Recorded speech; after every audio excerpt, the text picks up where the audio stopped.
Em termos sintéticos, eu posso falar que o Brasil ha sido o país que mais importou escravizados do continente africano durante o siglo, entre os siglos XVI e XIX. As estimativas históricas dão conta de que cerca de, ao redor de 40% do total dos escravos que han sido sequestrados e encaminhados, que chegaram vivos a nosso continente, han sido encaminhados para o Brasil. O Brasil tem a segunda maior população negra do mundo, a primeira é Nigéria. Então, nosso contingente afrodescendente em Brasil hoje chega a quase cerca de 100 milhões de pessoas.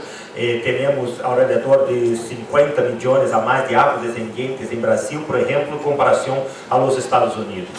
O Brasil também ha sido o país das Américas, do mundo ocidental, o último a será o regime escravista. Nosso regime escravista em Brasil ha durado até 1888, 2 anos depois de Cuba, que ha sido o segundo. Então, essas características são características demográficas importantes para compartilhar com vocês, porque temos algumas particularidades em relação a outros países, onde a presença de racismo é uma coisa visível em nossa sociedade, mas a presença do racismo que estrutura as relações sociais, que tem um papel fundamental em termos da posição que vai ser ocupada pela população afrodescendente em Brasil, tem aspectos também muito específicos e que também é necessário que tenhamos em conta para que também não cometamos algumas confusões, como por exemplo não perceber as distinções existentes entre patrões de relações raciais existentes em Brasil ou por exemplo nos Estados Unidos. Isso se passa em praticamente todos os dados que nós outros temos disponíveis em Brasil, e quando hacemos a desagregação desses dados por la variável raça ou color, nós outros chegamos à conclusão de que há fortes abismos separando a vida de los afro de los blancos em termos de acesso à escola, ao sistema de enseñança general, ao mercado laboral, ao sistema de saúde. Por outro lado, também é necessário destacar o que ha sido hecho em meu país em um período recente, em termos do combate à discriminação racial e também em termos da constituição de programas de ações afirmativas.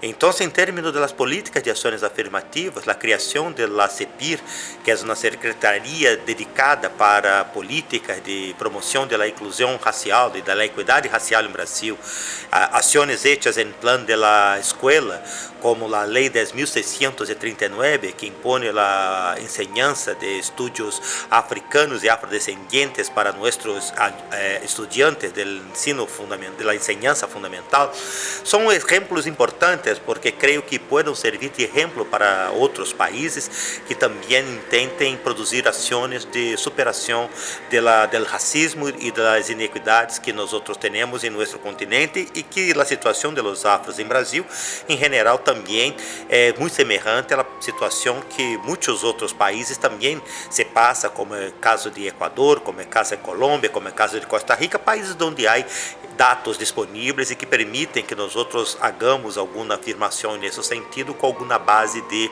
certeza. E também é importante mencionar a existência em Brasil de uma legislação de combate à discriminação racial, porque nós outros hemos visto nesse estudo comparativo que em muitos países não há nem sequer uma legislação específica que haga a proteção dos grupos historicamente discriminados, não só os afrodescendientes, mas também os indígenas, ou mesmo os garífunas, que são grupos afro, mas que também têm particularidades, e que a existência de uma legislação própria que pueda garantizar aspectos básicos, por formal que seja, é importante e que também creio que poderia ser uma experiência importante de Brasil que creio que os outros países deveriam levar em conta quando virem a produzir suas políticas também de combate à discriminação. El estudio nuestro es el informe de consultoría sobre la implementación de los pactos y convenios internacionales relacionados con los derechos civiles, culturales, económicos, políticos y sociales de la población afrodescendiente de América Latina, de América Central y México. A nosotros nos correspondió realizar el trabajo o el informe de consultoría sobre la implementación de los pactos y convenios internacionales relacionados con los derechos civiles, culturales, económicos, políticos y sociales de la población afrodescendiente de América Central y de México. Y este trabajo para nosotros significó un reto muy importante, porque significó comenzar a buscar datos estadísticos que en muchos casos no se encontraban, y significó entonces comenzar a hacer una relación de estos derechos de las poblaciones afrodescendientes entre los países centroamericanos y de México.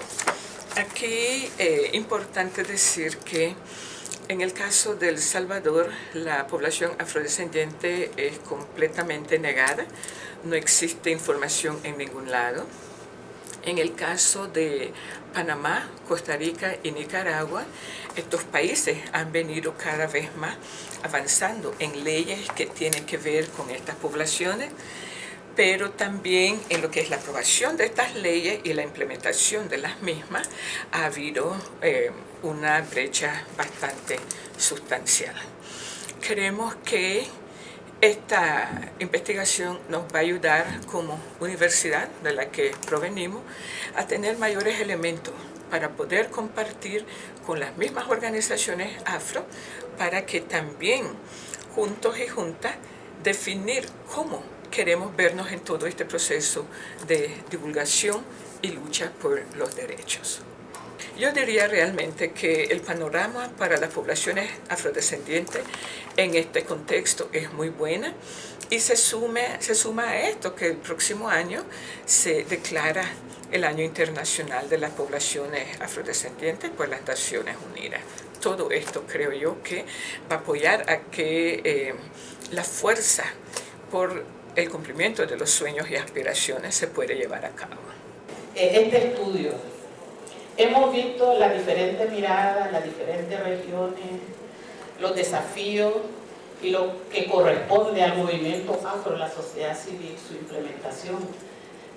Pero también yo considero que hay desafíos y retos para los diferentes niveles. Los estados, los mismos mecanismos de las Naciones Unidas y el movimiento afro en el continente.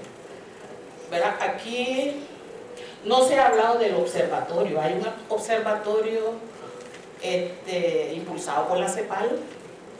También hay un observatorio en Colombia. Hay otro observatorio, creo que en Chile, en Bolivia, con diferentes temas. Pero no hay un observatorio específico, ¿verdad?, para velar y tener esos censos y tener esas cifras desagregadas de la población afrodescendiente. Y es una demanda que hemos hecho en Brasilia en la 12ª conferencia de la CEPAL, donde planteamos a la CEPAL que en ese observatorio efectivamente debe de haber la estadística desagregada por grupos étnicos. Esto no termina hoy, pues esto es una lucha que yo sé que es una lucha que va a continuar durante generaciones, y creo que alguien ahí dijo que por lo menos iniciamos y luego otras generaciones nos van a volver a ver y decir, pues hubo un avance en que nosotros hemos iniciado. Cada vez que hablamos de incluir el tema afro, tenemos que luchar, tenemos que pelear. No es una cosa tan fluida, siempre hay que estar diciendo lo que demandamos, dando nuestros desafíos, diciendo cómo estamos para poder salir. Este es un esfuerzo, es un proceso que justamente como escuchamos en las palabras de la diputada, no ha comenzado hoy, no ha comenzado ayer y no va a terminar mañana tampoco. Entonces, de acá se van a desprender una serie de iniciativas, se van a desprender un diálogo, espero constante y siempre más fluido sobre esta temática. Entonces, por eso me refiero a palabras de apertura y no de clausura.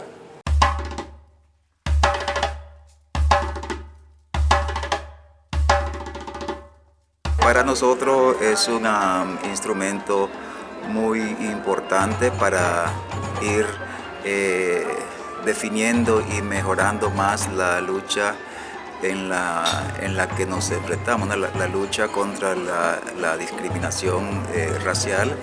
Considero que es un evento sumamente acertado.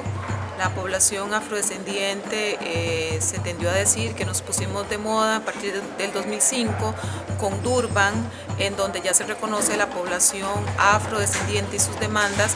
Sin embargo, eso no se ha traducido en acciones afirmativas en muchos de nuestros países. Los resultados de estas investigaciones y estudios que se están realizando de los pueblos afrodescendientes creo que está arrojando informaciones que realmente van a ser importantes para las tomas de decisiones a nivel de las organizaciones negras y también a nivel de los gobiernos. Me parece excelente y yo creo que es un momento en que podamos compartir y que podamos realmente sacar a luz la situación real de los pueblos afrodescendientes en Latinoamérica y en específico también en Centroamérica y en Nicaragua.